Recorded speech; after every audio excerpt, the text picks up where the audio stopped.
Right, here we are converting between general form and gradient intercept form. So for question A, we need to convert y equals minus 3/4 x plus 1.5 into general form.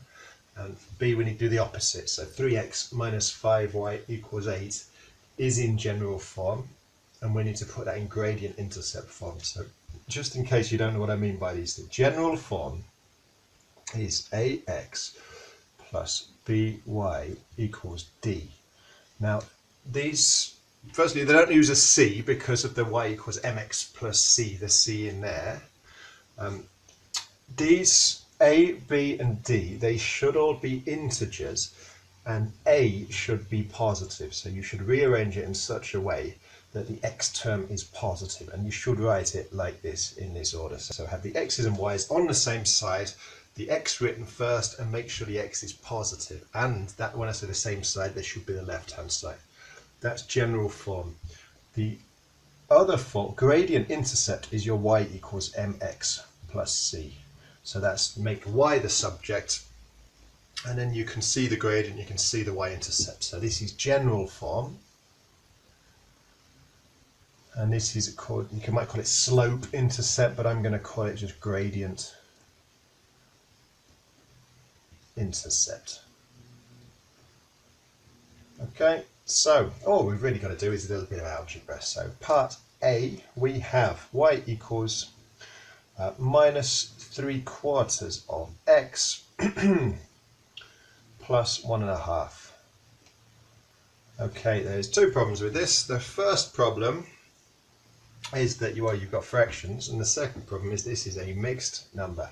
So I reckon I'll deal with that first. So I'm just going to take a line and turn 1.5 into 3/2. If you're not sure about that, you just take the 1, times it by the 2, and add on the 3. So 1 times 2 is 2, plus the 1 is 3.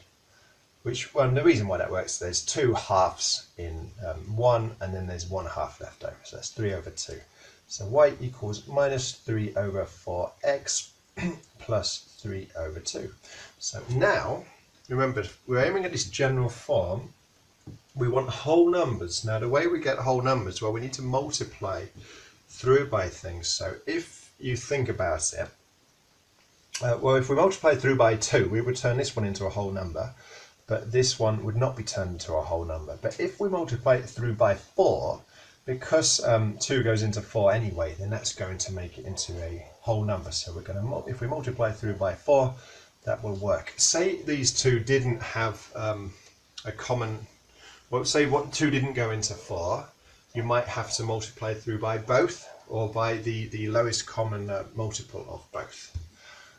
Right, so we're going to multiply everything by 4. So that would say 4y equals, so 4 times minus 3/4x plus 4 times 3/2. You might not need to write it out like that, and I must admit I wouldn't do usually, but I'm doing it to hopefully show you. So this you can think of as 4/1, and then we can cancel that 4 with that 4, 1, 1. So this ends up being 4y equals, well, this term here is minus 3x, and here you've got, well, 4 times 3/2. Well, you could say 4/2 is 2/1, or you could just say 4 times 3 is 12, and divided by 2 is 6, so plus 6. So we're nearly there. We've got the whole numbers. What we haven't got is the something x plus something y equals number.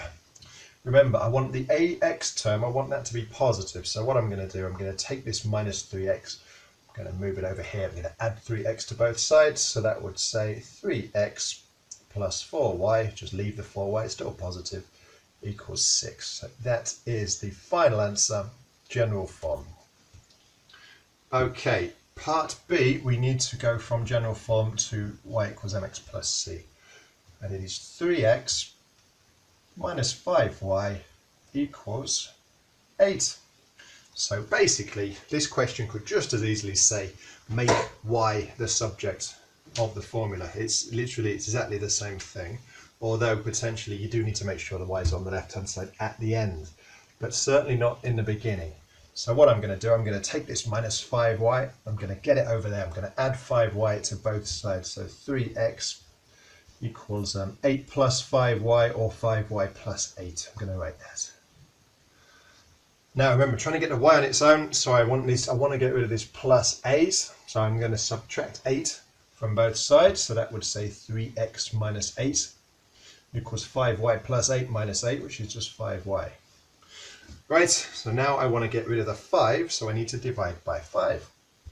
So that would say 3x minus 8 over 5 equals y. So that is not really quite what we want. We're getting closer.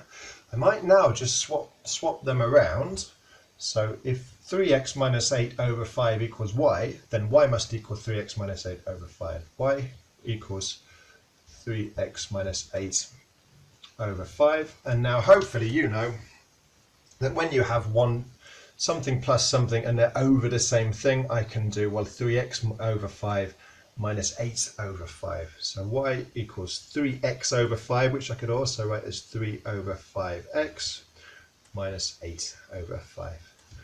And you can look at that, and it is up to you whether you want to turn this into a mixed number. Now, normally I wouldn't, but given that the first question was given as a mixed number, and given that it's good practice anyway, I guess, and certainly a good skill to know, I'm just going to turn this 8 over 5 into a mixed number. So how many times does 5 go into 8? 1. What's left over? 3. So it must be 1 and 3/5. So y equals 3/5 x minus 1 and 3/5. And that is finished gradient intercept form. So you can see that the gradient is 3 over 5 and the y-intercept is 1 and 3/5, or sorry, minus 1 and 3/5, or minus 8 over 5.